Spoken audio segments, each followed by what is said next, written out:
Record. Então, vamos lá. Vamos fechar os nossos olhos, elevar os nossos pensamentos. Vamos agradecer a mais uma oportunidade de estarmos juntos, estarmos reunidos, para que possamos estudar, para que a gente possa estar com a mente aberta, adquirir esse conhecimento tão necessário neste momento. Que seja sempre luz todos esses ensinamentos para o nosso caminho e para a nossa evolução espiritual. Vamos agradecer àqueles que estão presentes, os ausentes, os encarnados, desencarnados, que todos possamos ter essa oportunidade de aprendizagem. E é no nome de Jesus que oramos e agradecemos sempre. Pai nosso que estais nos céus, santificado seja o vosso nome, venha a nós o vosso reino, seja feita a vossa vontade, assim na terra como nos céus. O pão nosso de cada dia nos dai hoje, perdoai as nossas ofensas, assim como nós perdoamos aqueles a quem nos têm ofendido. E não nos deixeis cair em tentações, mas livrai-nos, Senhor, de todos os males, pois teu é o reino, o poder e a glória para todos sempre. Amém. Que assim seja. Seja. Deixa eu compartilhar o meu screen. Acho que é esse aqui. Share. Nós paramos aqui no item 85 do capítulo. 83. Eu marquei 85. O meu tá 83. Ok. Tem uma flechinha aqui no 83. Ok. Então, eu vou ler de novo. Vou ler. Ok. Vamos lá. De todas as manifestações espíritas, as mais simples e mais frequentes são os ruídos e as pancadas. Neste caso, principalmente, é que se deve temer a ilusão, porquanto uma infinidade de causas naturais pode produzi-los. O vento que sibila ou que agita um objeto, um corpo que se move por si mesmo sem que ninguém perceba, um efeito acústico, um animal escondido, um inseto, etc. Até mesmo a malícia dos brincalhões de mau gosto. Aliás, os ruídos espíritas apresentam um caráter especial, revelando intensidade e timbre muito variado, que os tornam facilmente reconhecíveis e não permitem sejam confundidos com os estalidos da madeira, com as crepitações do fogo ou com o tic-tac monótono do relógio. São pancadas secas, ora surdas, fracas e leves, horas claras, distintas, às vezes retumbantes, que mudam de lugar e se repetem sem nenhuma regularidade mecânica. De todos os meios de verificação, o mais eficaz, o que não pode deixar dúvida quanto à origem do fenômeno, é a obediência deste à vontade de quem o observa. Se as pancadas se fizerem ouvir num lugar determinado, se responderem pelo seu número ou pela sua intensidade ao pensamento, não se lhes pode deixar de reconhecer uma causa inteligente. Todavia, a falta de obediência nem sempre constitui prova em contrário. Aqui, então, está falando que se a gente tiver mentalmente na mesma energia de vibração com os barulhos, a gente vai ouvir. E o que a gente não pode deixar de reconhecer é que é uma causa inteligente, ou um espírito, né? Uhum. Admitamos agora que por uma comprovação minuciosa se adquira a certeza de que os ruídos ou outros efeitos quaisquer são manifestações reais. Será racional que se lhes tenha medo? Não de certo, porquanto, em caso algum, nenhum perigo haverá nelas, só os que a persuadem de que é o diabo que as produz, podem ser por elas abalados de modo deplorável, como o são as crianças a quem se mete medo com o lobisomem ou o papão. Essas manifestações tomam às vezes forçoso convir, proporções e persistências desagradáveis, causando aos que as experimentam o desejo muito natural de se verem livres delas. A este propósito, uma explicação se faz necessária. 85. Dissemos atrás que as manifestações físicas têm por fim chamar-nos a atenção para alguma coisa, e convencer-nos da presença de uma força superior ao homem. Também dissemos que os espíritos elevados não se ocupam com esta ordem de manifestações que se servem dos espíritos inferiores para produzi-las, como nos utilizamos dos nossos serviçais para os trabalhos pesados, e isso com o fim que vamos indicar. Alcançado esse fim, cessa a manifestação material, por desnecessária. 1 ou 2 exemplos farão melhor compreender a coisa. Vamos aos exemplos. Há muitos anos, quando ainda iniciava meus estudos sobre o Espiritismo, estando certa noite entregue a um trabalho referente a esta matéria, pancadas se fizeram ouvir em torno de mim, durante 4 horas consecutivas. Era a primeira vez que tal coisa me acontecia. Verifiquei não serem devidas a nenhuma causa acidental, mas, na ocasião, foi só o que pude saber. Por essa época, tinha eu frequentes ensejos de estar com um excelente médium escrevente. No dia seguinte, perguntei ao espírito que, por seu intermédio, se comunicava qual a causa daquelas pancadas.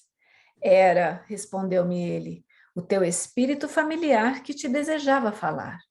Que queria de mim? Resposta: ele está aqui. Pergunta-lhe.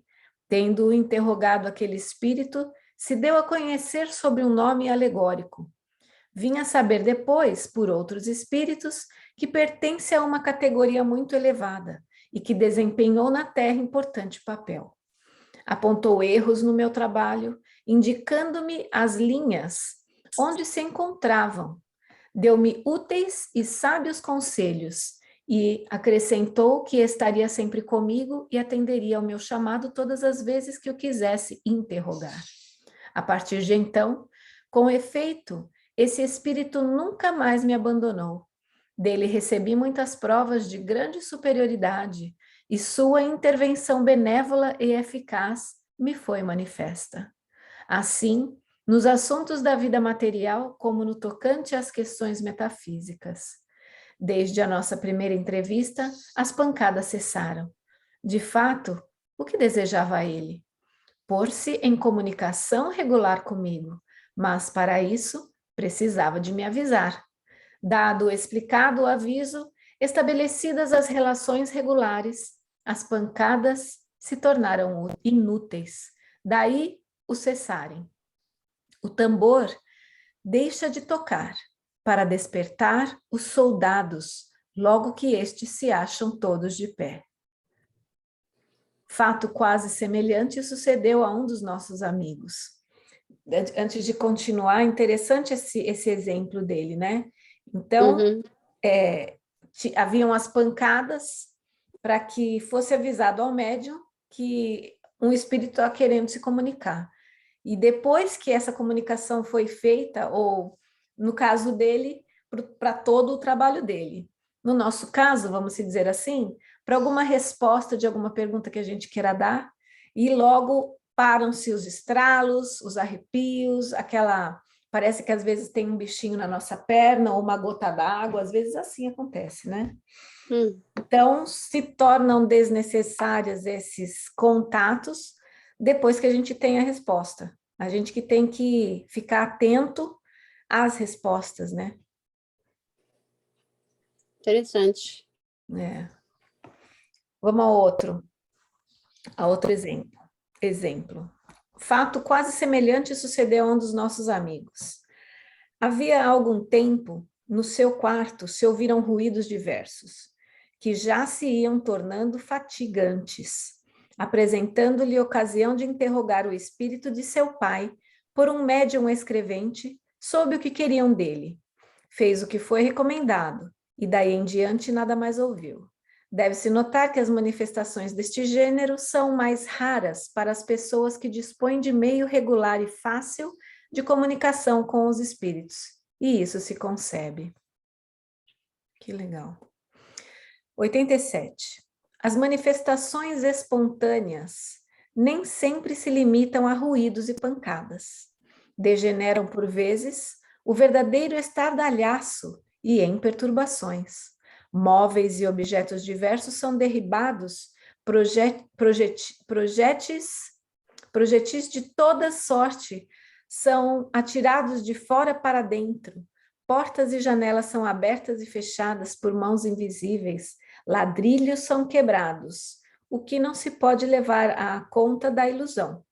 Muitas vezes, o derribamento se dá, de fato, doutras, porém, só se dá na aparência.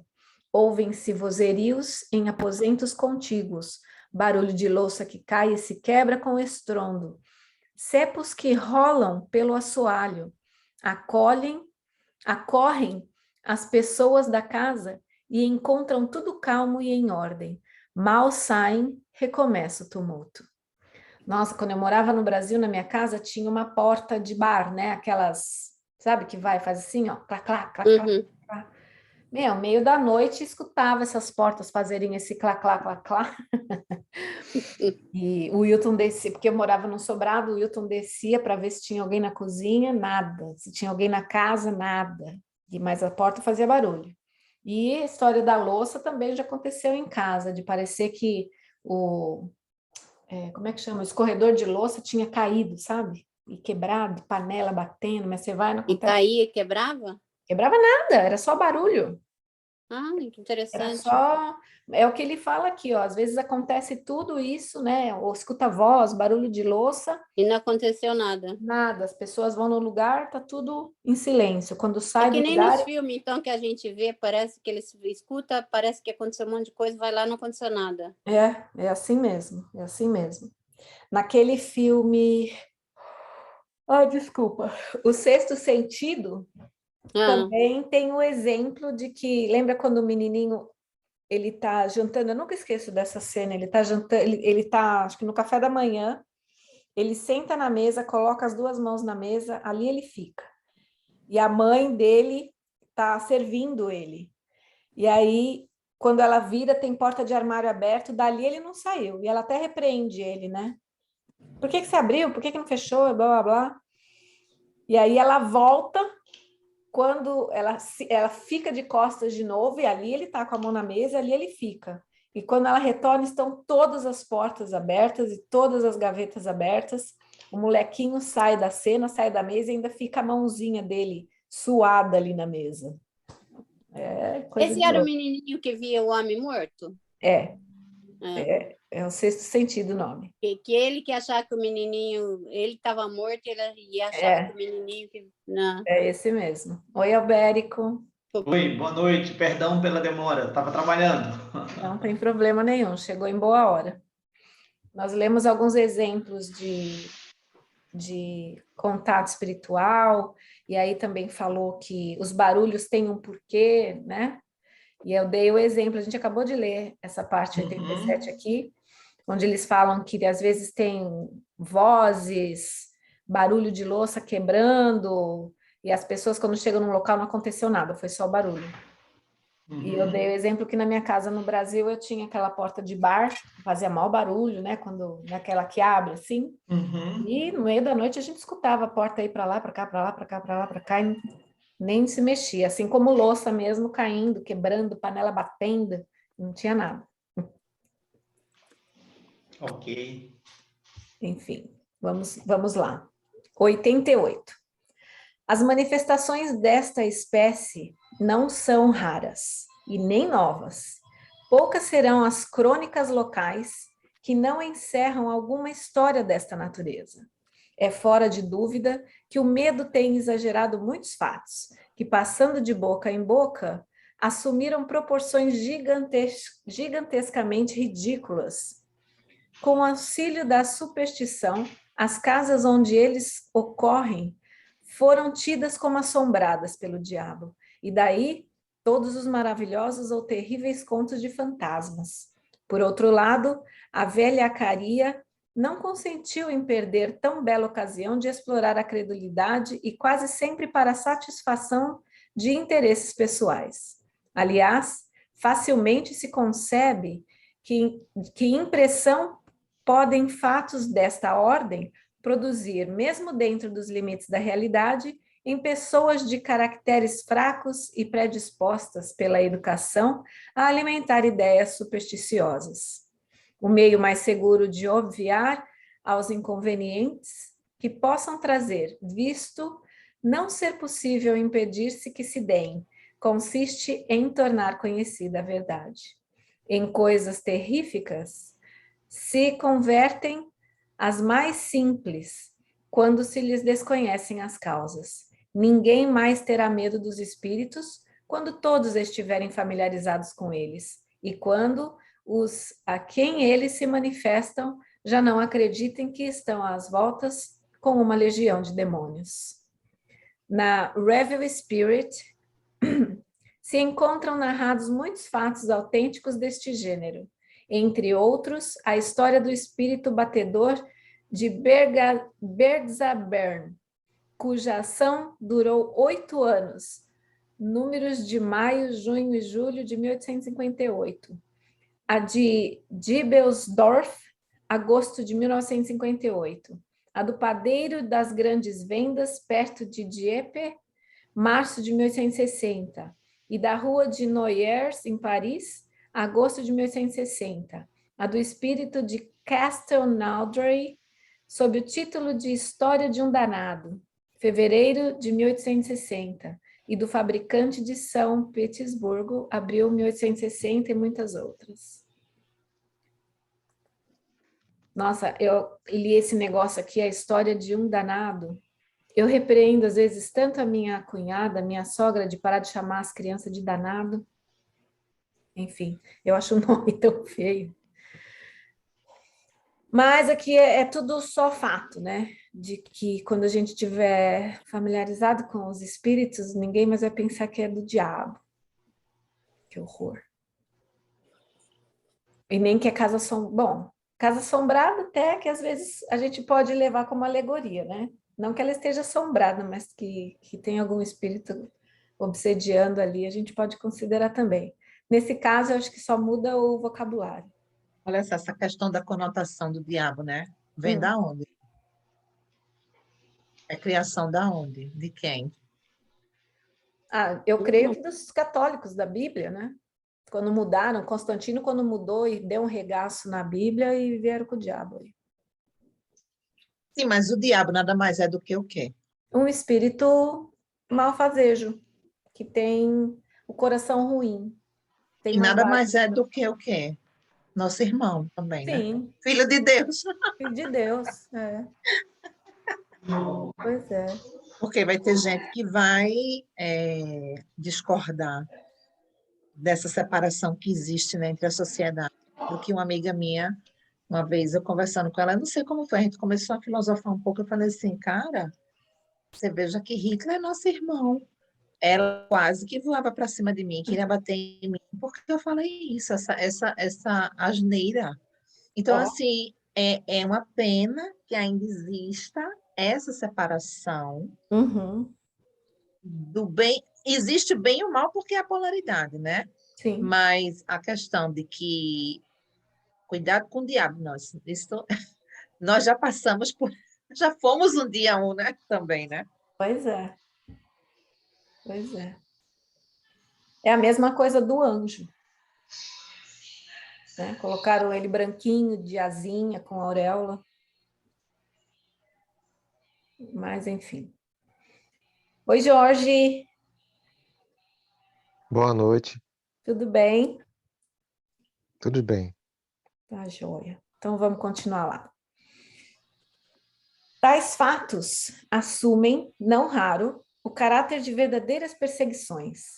Conhecemos 6 irmãs que moravam juntas e que durante muitos anos, todas as manhãs, encontravam suas roupas espalhadas, rasgadas e cortadas em pedaços, por mais que tomassem a precaução de guardá-las à chave. A muitas pessoas tem acontecido que, estando deitadas, mas completamente acordadas, lhes sacudam o cortinado da cama, tirem com violência as cobertas, levantem os travesseiros e mesmo as joguem fora do leito. Fato destes são muito mais frequentes do que se pensa, porém, as mais das vezes, os que deles são vítimas nada ousam dizer. de medo do ridículo. Somos sabedores de que, por causa desses fatos, se tem pretendido curar, como atacados de alucinações, alguns indivíduos submetendo-os ao tratamento que a sujeitam aos alienados, o que os torna realmente loucos. A medicina não pode compreender estas coisas, por não admitir, entre as causas, que a determinam, se não o elemento material, donde erros frequentemente funestos.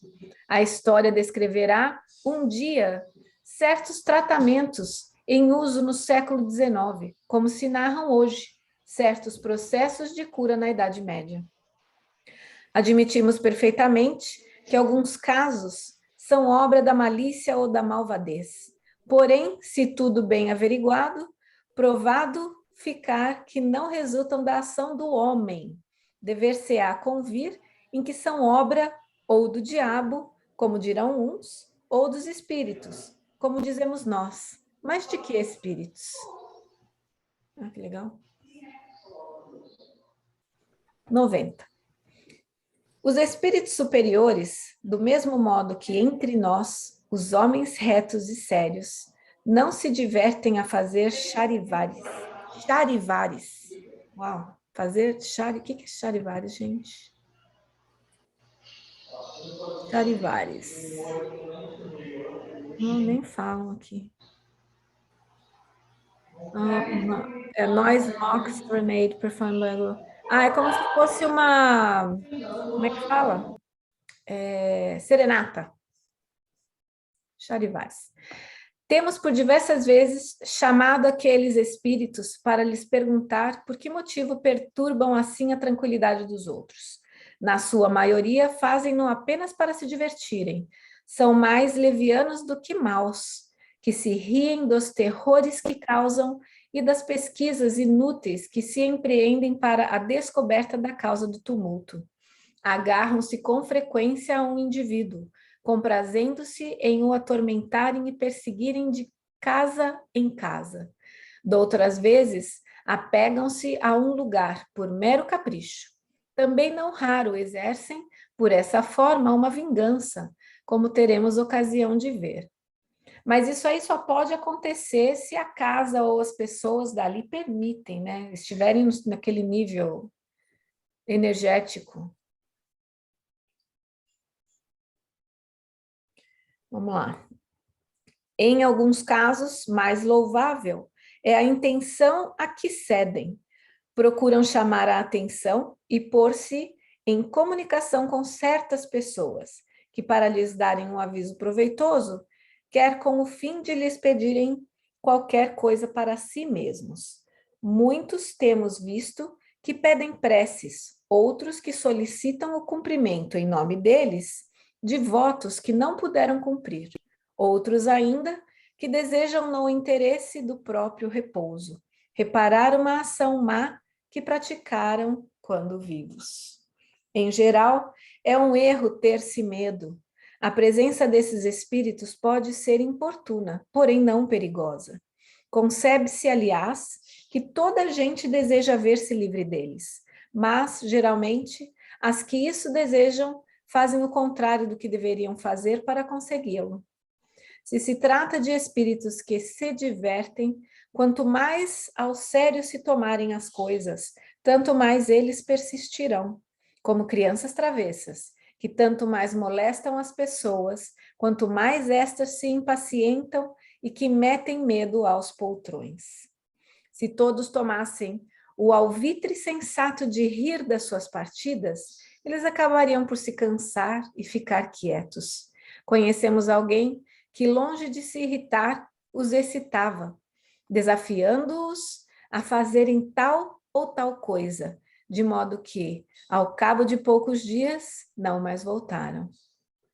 Porém, como dissemos acima, alguns há que assim procedem por motivo menos frívolo. Daí vem que é sempre bom saber-se o que querem. Se pedem qualquer coisa, pode-se estar certo de que, satisfeitos os seus desejos, não renovarão as visitas. O melhor meio de nos informarmos a tal respeito consiste de evocarmos o espírito. for um bom médium escrevente. Pelas suas respostas, veremos imediatamente com quem estamos às voltas e obraremos de conformidade com o esclarecimento colhido. Se se trata de um espírito infeliz, manda à caridade que lhe dispensemos as atenções que mereça. Se é um engraçado de mau gosto, podemos proceder desembaraçadamente com ele. Se um malvado, devemos rogar a Deus que o torne melhor. Qualquer que seja o caso, a prece nunca deixa de dar bom resultado. As fórmulas graves do exorcismo, essas o fazem rir, nenhuma importância lhes ligam. Sendo possível entrar em comunicação com eles, deve-se sempre desconfiar dos qualificativos burlescos ou apavorantes, que dão a si mesmos para se divertirem com a credulidade dos que acolhem como verdadeiros tais qualificativos. Nos capítulos referentes aos lugares assombrados e às obsessões, consideraremos com mais pormenores este assunto e as causas da ineficácia das preces em muitos casos. Eu lembrei com esse texto uma vez que a gente foi brincar daquela brincadeira do copo. Lembra da brincadeira do copo que a gente põe os dedinhos? Vocês nunca brincaram de brincadeira do copo? E a gente brincou da brincadeira do copo. E aí o que significa? Que todos que estavam ali se colocaram ao mesmo nível de energia que atraiu aquele espírito que estava ajudando a mexer o copo. Porque a gente sentia realmente o copo mexer, né? Foi evocado aquele espírito. Enfim, horrível. E dava medo, né? Você já Péssima brincou, ideia. Jorge? Oi? Com a brincadeira do copo? Não, não, não, não. E o Albérico? Você está mudo. Eu tive que... Tira seu mudo. Tá mudo. Yeah. Aí. Ok? Sim. Não, nunca brinquei porque eu sempre soube que era muito perigoso. É numa brincadeira dessa que pode sair um processo obsessivo, né, Horroroso. terrível. Eu era super adolescente, devia ter uns 14 anos, nem tinha conhecimento ainda Não Quando tinha eu muito conhecimento da frequentava, doutrina kardecista, não. quando eu frequentava a mocidade, né, foi mais ou menos assim, como comecei a ter consciência da doutrina espírita, foi dos meus 14, 15 anos, né? Uhum. E a nossa diretora, digamos assim, emérita, Dona Niná, era uma velhinha, mas ela era diretora muito querida da mocidade. Ela sempre alertava a gente com esse tipo de brincadeiras, né? Não só do copo, mas outras brincadeiras também, porque atrai espíritos barra pesada. Entendeu? É verdade. Eu estava nessa idade, eu não tinha a doutrina kardecista ainda não, mas logo, acho que foi logo nesse mesmo período que eu comecei a conhecer a doutrina.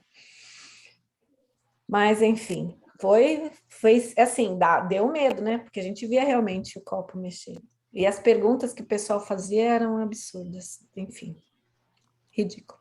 Vamos lá.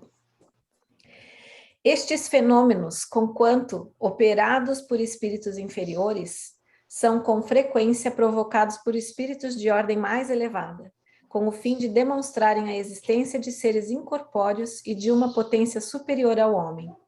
A repercussão que eles têm, o próprio temor que causam, chamam a atenção e acabarão por fazer que se rendam os mais incrédulos. Acham estes mais simples lançar os fenômenos a que nos referimos à conta da imaginação, explicação muito cômoda e que dispensa outras. Todavia, quando objetos vários são sacudidos ou atirados à cabeça de uma pessoa, bem complacente imaginação precisaria ela ter, para fantasiar que tais coisas sejam reais, quando não o são. Desde que se nota um efeito qualquer, ele tem necessariamente uma causa. Se uma observação fria e calma nos demonstra que esse efeito, independente de toda a vontade humana e de toda a causa material, se demais nos dá evidentes sinais de inteligência e de vontade livre, o que constitui o traço mais característico forçoso será atribuí-lo a uma inteligência oculta. Que seres misteriosos são esses? É o que os estudos espíritas nos ensinam do modo menos contestável pelos meios que nos facultam de nos comunicarmos com eles. Esses estudos, além disso, nos ensinam a distinguir o que é real do que é falso ou exagerado, nos fenômenos de que não fomos testemunha. Se um efeito insólito se produz, ruído, movimento, mesmo aparição, a primeira ideia que se deve ter é a de que provém de uma causa inteiramente natural, por ser a mais provável. Tem-se, então, que buscar essa causa com o maior cuidado e não admitir a intervenção dos espíritos, senão muito cientemente. Esse, o meio de se evitar toda ilusão.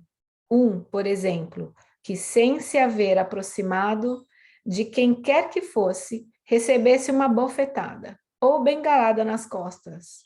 Como tem acontecido, não poderia duvidar da presença de um invisível. Cada um deve estar em guarda, não somente contra narrativas que possam ser, quando menos acoimadas de exagero, mas também contra as próprias impressões, cumprindo não atribuir origem oculta a tudo o que não compreenda.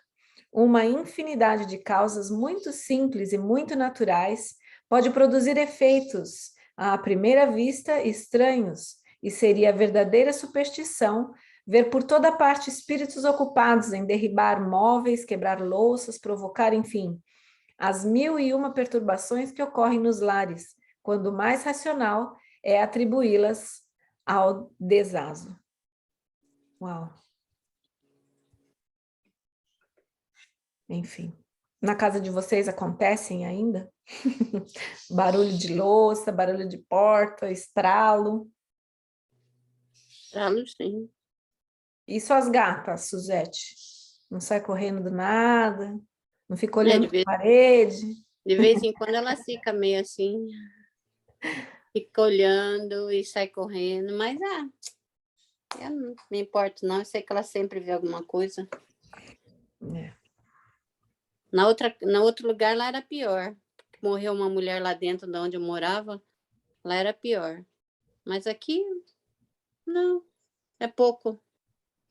Às vezes eu fico olhando para a janela, aí eu não quero nem saber quem está na janela. Né? Os bichinhos, eles têm uma sensibilidade maior. Os Bem meninos maior. têm algum comentário? Estão quietos eles, não? Algum Os testemunho? Não. O Jorge está doente, está tão quieto. O que aconteceu com o Jorge hoje? Não, tô doente, não. Olha, estou estranhando você, Jorge, hoje. É que a gente só está lendo exemplos, né? Enfim. Tá bem autoexplicativo, né? Então, vamos lá. 92. A explicação dada do movimento dos corpos inertes se aplica naturalmente a todos os efeitos espontâneos a que acabamos de passar revista.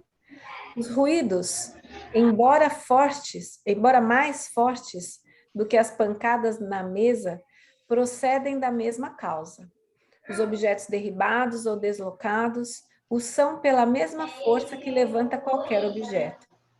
Há mesmo aqui uma circunstância que apoia esta teoria. Poder-se-ia perguntar onde, nessa circunstância, o médium. Os espíritos nos disseram que, em tal caso, há sempre alguém cujo poder se exerce à sua revelia. As manifestações espontâneas muito raramente se dão em lugares ermos. Quase sempre se produzem nas casas habitadas e por motivo da presença de certas pessoas que exercem influência sem que o queiram. Essas pessoas ignoram possuir faculdades mediúnicas, razão por que lhes chamamos médiuns naturais. Então, com relação aos outros médiuns, o que os sonâmbulos naturais são relativamente aos sonâmbulos magnéticos, e tão dignos como aqueles de observação. Olha aqui, apareceram algumas nomenclaturas interessantes. Médiuns naturais são aqueles que ajudam a fazer esses fenômenos. Sim? De onde é esse barulho? É da casa do Abel. Da minha onde? casa? É? É? Ah, É que você está com fone, você não escuta, né? A gente escuta o seu barulho. Interessante. Deixa eu ver aqui. E os médiums, cadê? Médios naturais e outros médiums. Ele fala em médio natural, ô Jorge, é médio natural versus médio desenvolvido? Vamos lembrar o que Kardec falou, né? Somos mais ou menos médiuns. Sim. Então, vamos entender que a população na época de Kardec talvez não chegasse a 1 bilhão de pessoas. Hoje, nós somos quase 8 bilhões de pessoas. Uhum. Então, esse mais ou menos médio vai ter muita gente no menos, vai ter gente ali no meio, e vai ter gente, como podemos dizer, ostensivamente. A gente pode comparar os médios naturais como os médios ostensivos. Entendeu? Que quantas pessoas não têm um fenômeno mediúnico, mas não aceitam, não querem. Sim. E tem outras que, para desenvolver a mediunidade, precisam estudar, precisam frequentar uma casa espírita, né? Ou não, porque a mediunidade não é inerente ao espiritismo. Uhum. Mas você, no espiritismo, você pode educá-la, você pode desenvolvêla corretamente, né? Então, o médium natural eu compreendo dessa forma, aquele médium que já desde da eternidade já tem a percepção mediúnica, já tem a interação mediúnica, é um paranormal, mas nem todo paranormal é médium, mas todo médium é um paranormal, né? Eu entendo dessa forma. E aqui ele também cita sobre sonâmbulos naturais. Eu acredito que são... O sonâmbulo tem uma característica, né? O que é o sonâmbulo? O sonâmbulo é todas as vezes quando nós saímos do corpo e nos comportamos como tivéssemos querendo incorporar no nosso próprio corpo, grosseiramente falando. Vou dar o meu próprio exemplo. Quando eu era muito mais jovem, tipo ali adolescência, eu detestava lugares escuros.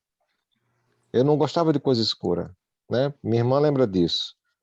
Certa vez a minha mãe me pegou, eu devia estar com uns 12 anos, voltando do banheiro com tudo apagado. E mamãe ficou assim, super assim, um pouco de assustada e intrigada, e foi saber que barulho era aquele. Quando a surpresa dela, me viu. Só que ela me viu e falou comigo. Eu não respondi como filho dela, eu respondi como espírito imortal.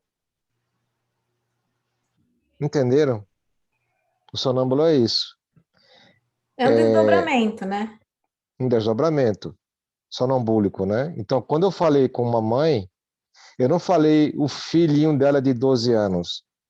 Eu falei o espírito imortal que eu sou. Entendeu? E ela me falou depois, no outro dia, eu não me lembrava de nada.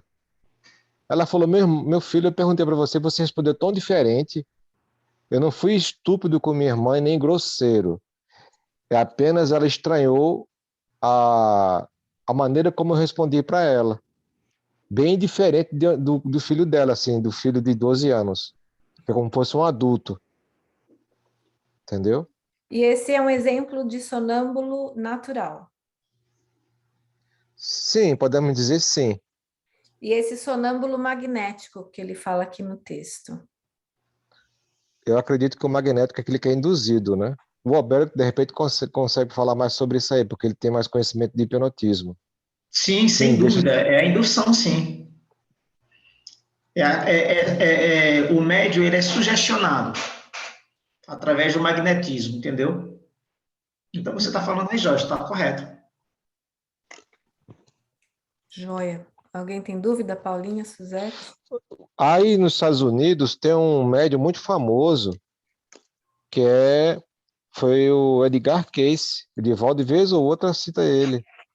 Edgar Cayce era muito interessante, porque Edgar Cayce, o médium adormecido, o maior médium adormecido do século XX, tinha o fenômeno do sonambulismo, como é que era? É o mesmo efeito que eu falei com minha mãe. Ele, quando em vigília, não acreditava em reencarnação. Não sei até que ponto, né?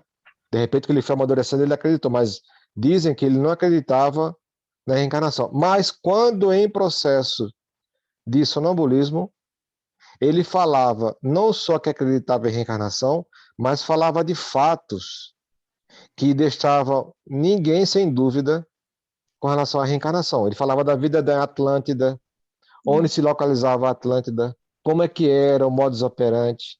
Ele profetizava sobre a Segunda Guerra Mundial, que ia acabar. Então, assim, é muito interessante esse processo, porque ele respondia como espírito imortal, não como uma persona de Edgar Cayce, protestante, que não acreditava em reencarnação.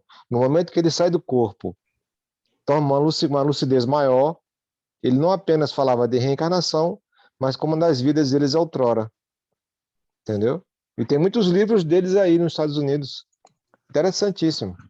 Essa semana eu vi com o Wilton, a gente estava passando ali acho que foi ou no Prime ou no Netflix, um menino, um rapaz super novo, nos seus 20 e pouquinhos anos, médium, e ele pega um papel, uma caneta e começa só a rabiscar. Eu não sei se você já ouviu falar nele. Eu esqueci o nome dele, acho que é Henry alguma coisa.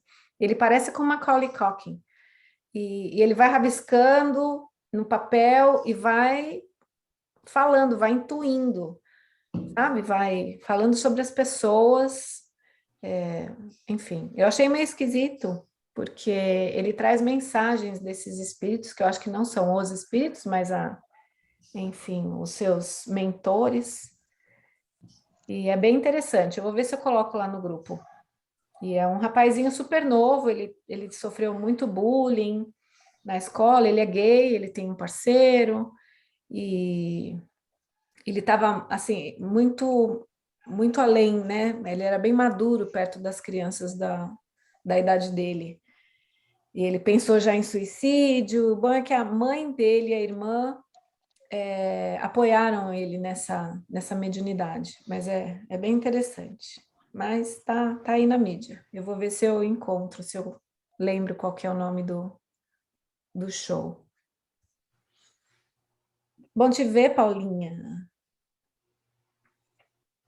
Pois é. Essa questão do sonambulismo é bastante interessante, porque nada mais é do que uma projeção também, né? Sendo que o sonâmbulo, ele está inconsciente / consciente ao mesmo tempo, né? E como a gente projeta, tecnicamente todos somos sonâmbulos, a diferença é que a gente não se lembra, porque todos projetamos enquanto estamos dormindo, né? Então, assim, e é isso que eu entendo pelo sonambulismo. Antigamente, eu não entendia quando se usava a palavra sonambulismo no Livro dos Espíritos e até agora no Livro do Médio, até entender um pouco mais, ler um pouco mais sobre essa questão, né, do sonâmbulo, Não nada deixa de mais é ser um fenômeno anímico. O que é o fenômeno anímico? sem Produzido pelo próprio interferência, espírito, sem interferência certo? de outros espíritos, né? E por falta de estudo, por falta de compreensão doutrinária, muitas das vezes o fenômeno anímico ele foi taxado como um fenômeno que não era bem visto. Era como se fosse uma atitude de má fé. Hoje, Bruxaria. não estou falando bruxaria.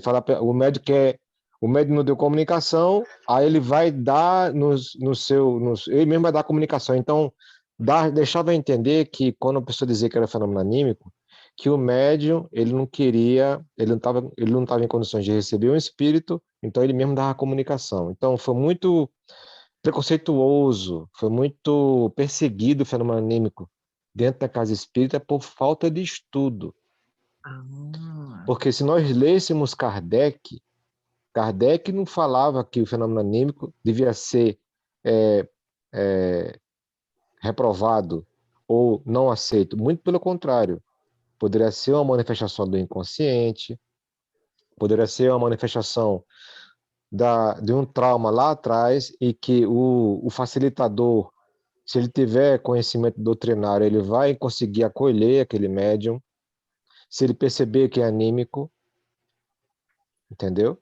Então, a gente estudando a doutrina espírita, quer dizer, focando em Kardec, Kardec nos dá a base para entendermos os fenômenos anímicos, mediúnicos, sonambúlicos ou não, quando também entendermos que é uma mistificação, né? E por falta de estudo, não sei se está ainda hoje assim em voga, mas antigamente foi muito perseguido o fenômeno anímico. O médium era até chamado a atenção, olha, isso foi um fenômeno anímico. Quer dizer, cara, o fenômeno mediúnico pode ser anímico também, porque se nós entendermos que é um espírito dando comunicação, e se for uma manifestação do inconsciente profundo, uma vida, digamos, que eu tive há 1000 anos atrás, que precisa ser resolvida, de repente aquele conteúdo vem à tona e precisa de ser ouvido, de ser escutado, de ser acolhido.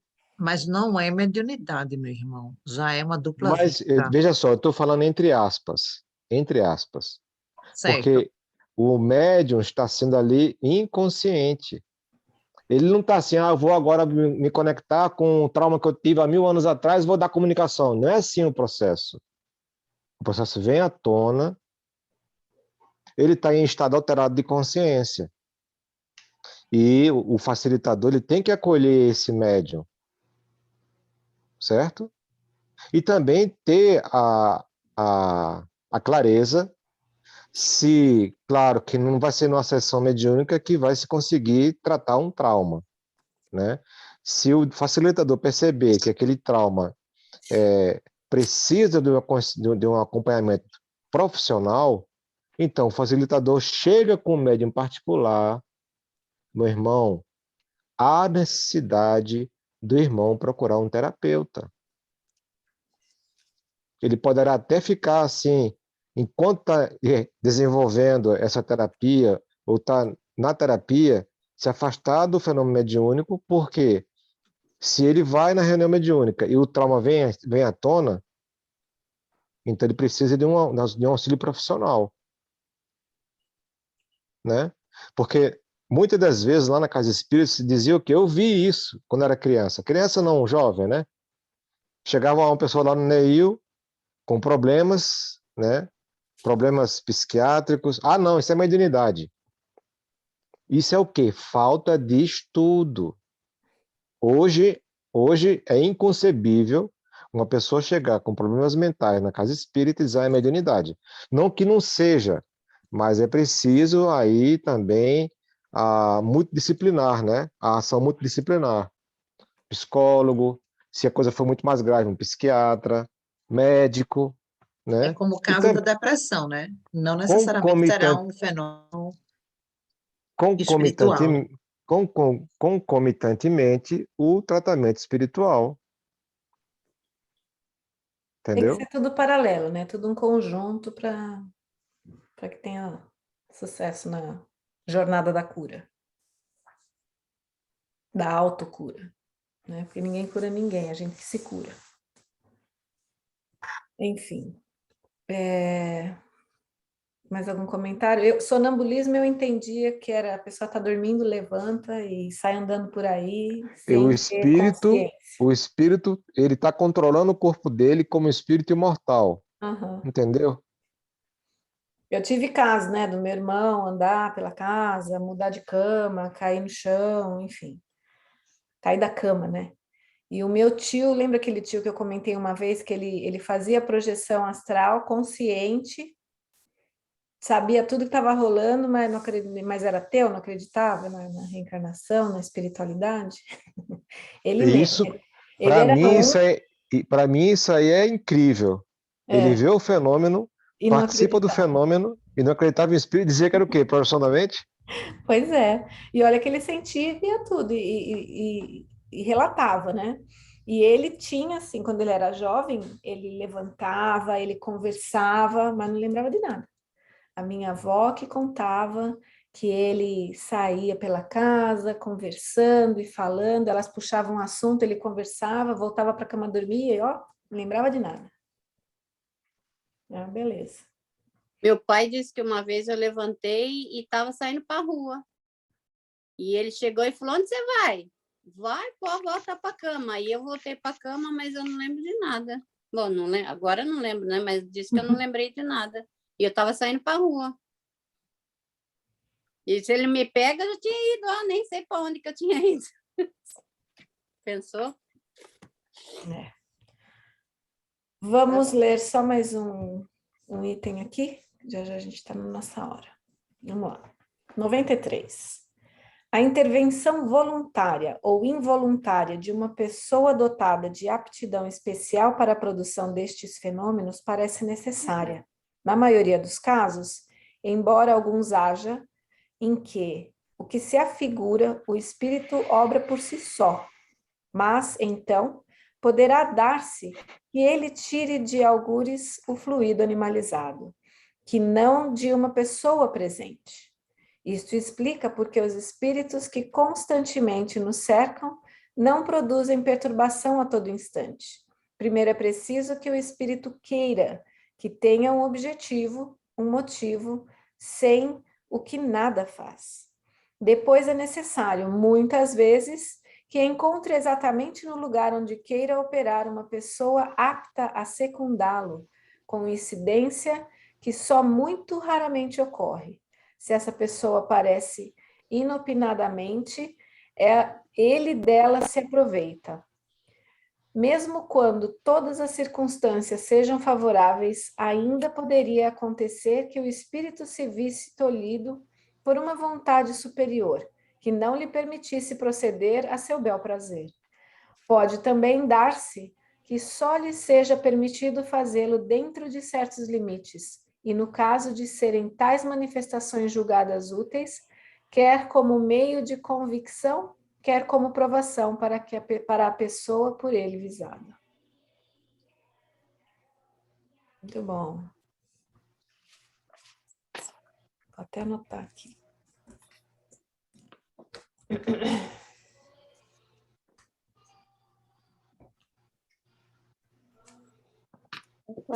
Onde está aqui que eu li que eu ia comentar com vocês?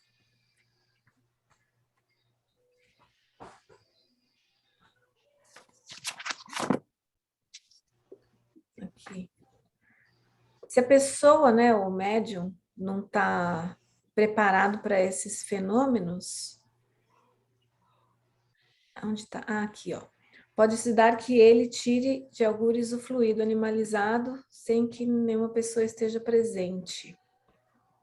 Esse fluido animalizado, que eu li e já veio a dúvida, a gente sabe que o nosso fluido vital, ele também se origina do fluido universal, e esse fluido animalizado que eu fiquei em dúvida, ele está sempre ao nosso redor também? O fluido animalizado e o fluido vital são a mesma coisa. Ah. Agora, o ectoplasma já é uma derivação do fluido vital ou do fluido animalizado, entendeu? Uhum. O ectoplasma. E quando Roberto, quando o médium do ectoplasma, ele fica momentaneamente um pouco fraco, né? Ele precisa se restabelecer, né? Sim. Tanto é que quando ele empresta, né, ele não doa, ele empresta o fluido ectoplasmático, por exemplo, numa reunião mediúnica, e aquele fluido ele vai juntar com o fluido vital também dos outros participantes, e no final o fluido volta para ele. Por isso que os outros médios eles têm que estar em boa saúde psíquica e física, para que esse fluido, já que saiu dele, entre aspas, né, vamos dizer, saudável, que volte também saudável.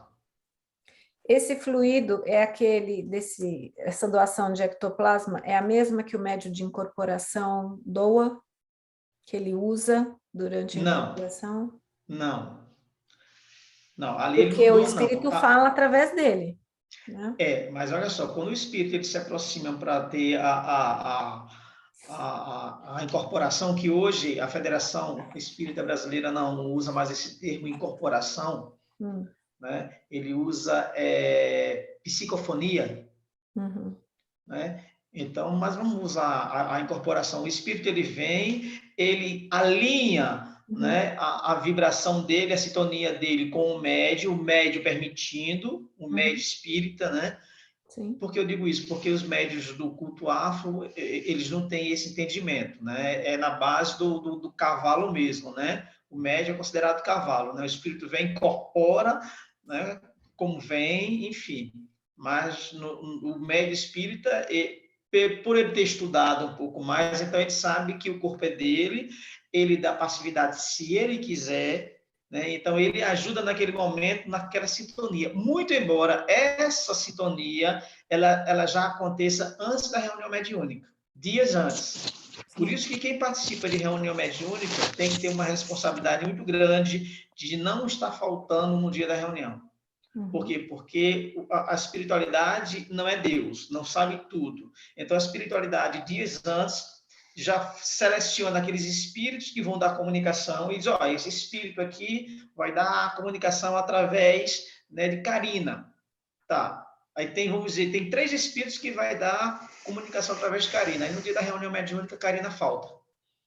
Então vai ser difícil da espiritualidade naquele momento conseguir fazer, porque a gente que não vivencia muito o plano espiritual, a gente fantasia muito, né? A gente romantiza muito, acha que os espíritos eles fazem tudo na hora que quer, como quer. Não, não é bem assim. Né? Existem as leis que têm que ser seguidas, né? Como, por exemplo, a gente assiste um filme onde um espírito ele tem um poder, né, sobrenatural, ele consegue até desviar uma bala, né, que vai atingir uma outra pessoa. Não, aí a doutrina espírita chega e diz, não, isso não acontece. Porque a partir do momento que o projétil sai de uma arma, ela vai seguir seu curso. É a lei da natureza, ela vai seguir seu curso. Agora, o espírito pode se aproximar da pessoa que vai ser, né, Atingida. alvejada, né, que vai ser atingida, que vai ser baleada, e sugestioná-la para que ela se baixe, para que ela se afaste, Uhum, entendeu? Então, a gente tem que ter muito cuidado, porque muita gente assiste filmes aí, uhum, né, e acredita que aqueles espíritos que passam nos filmes, eles têm aqueles poderes. sim. Não, aquilo ali é mais uma fantasia para que o filme fique mais interessante, mas os espíritos que Allan Kardec apresenta para a gente são espíritos, sim, que têm seu nível de moral, de intelectualidade, de, entre aspas, de maldade, mas ele não tem esse poder todo, Uhum. né, de destruir uma casa, de, enfim. Albérico, eu fiquei com dúvida, então, porque eu acreditava que todo fenômeno mediúnico, ele necessitava do fluido vital. Não, depende. Se for fenômeno de efeito físico, sim. Sim, Mas o mas a fluido vital, mediunidade... para Não, uma então, ok, incorporação, para uma não. psicofonia, não. É a Não. energia, então, É entre o médium e o apenas espírito.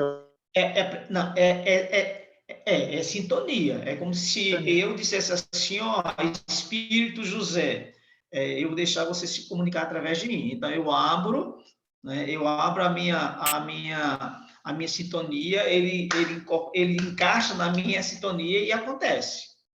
Não tem nada Deixa, de troca de energia, ou roubo de energia ou uhum. algo parecido. Deixa eu só dar uma esclarecida. Eu trabalhei como médium de corporação, tanto no kardecismo quanto na Umbanda. Na Umbanda que eu trabalhei, não chamávamos cavalo, e sim aparelhos.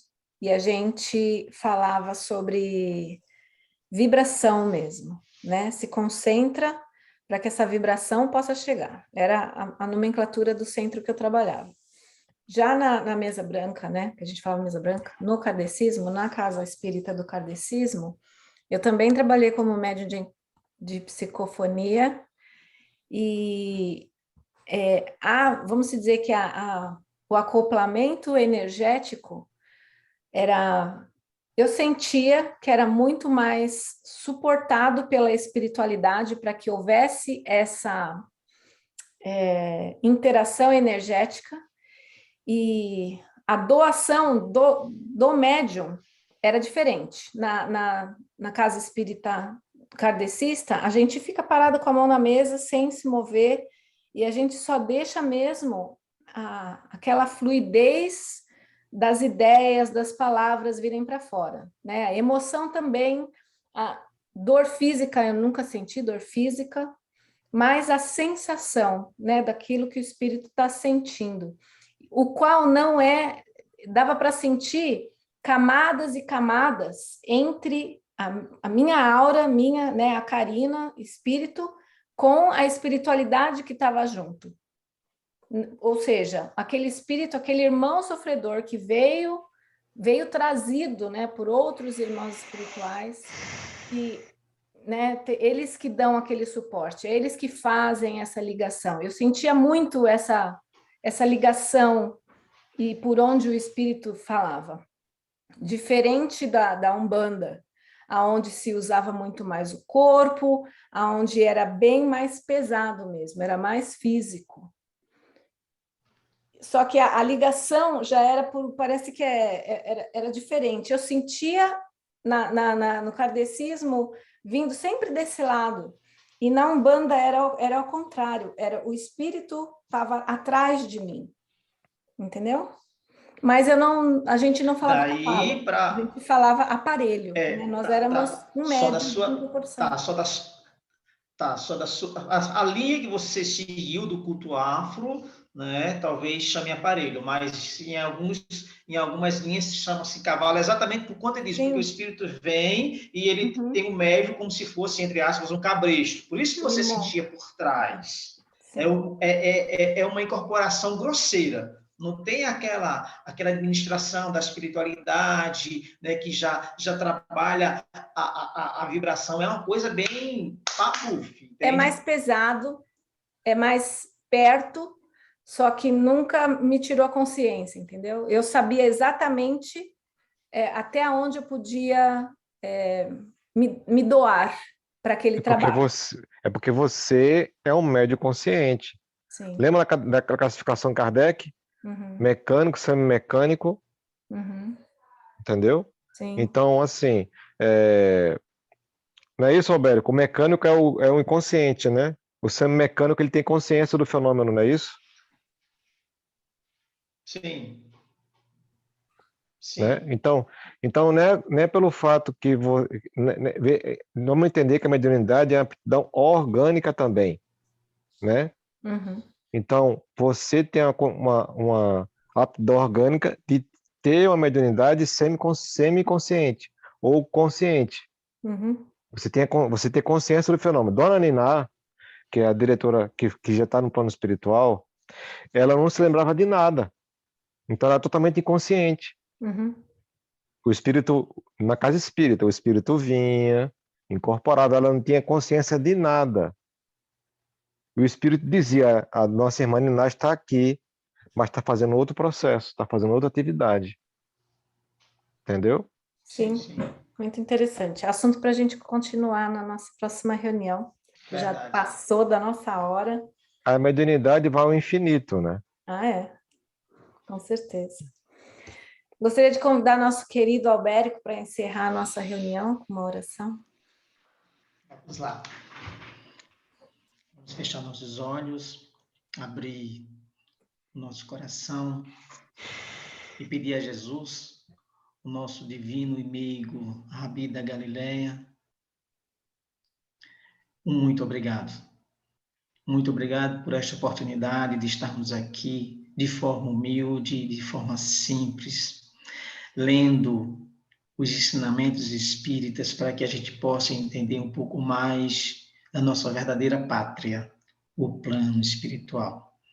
Agradecemos também da presença dos mensageiros do Cristo, que estão a nos acompanhar, que estão a nos guardar, para que possamos,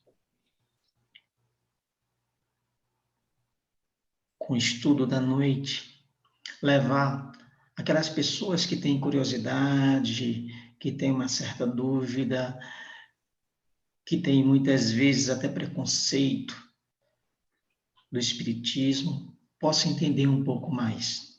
Possamos nos encontrar aqui todas as semanas com essa harmonia e essa paz.